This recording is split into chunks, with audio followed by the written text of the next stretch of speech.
ఢిల్లీలో కాంగ్రెస్ చేస్తున్న ధర్నాపై కేంద్ర మంత్రి కిషన్ రెడ్డి విమర్శలు గుప్పించారు.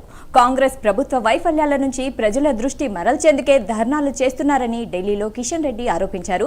తెలంగాణ ప్రజలకు ఇచ్చిన హామీలను రేవంత్ రెడ్డి మాత్రమే కాదు, సోనియా, రాహుల్ కూడా బాధ్యత వహించాలన్నారు.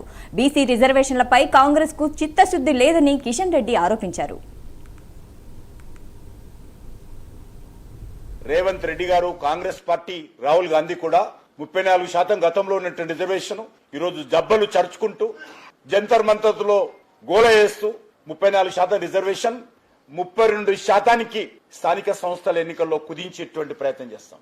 బీసీ జనాభా ప్రాతిపదికన 42% ఇవ్వాల్సినటువంటి రిజర్వేషన్ ఆ రకంగా చూసినట్లయితే ఇంకా బీసీ జనాభా సేకరణలో సర్వే కులగణనలో అనేక తప్పులు చేశారని, బీసీలను గణనీయంగా తగ్గించారని మంత్రి కిషన్ రెడ్డి అన్నారు.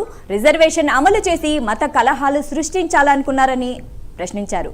దీనిపై రాహుల్ గాంధీ సమాధానం చెప్పాలని కిషన్ రెడ్డి డిమాండ్ చేశారు.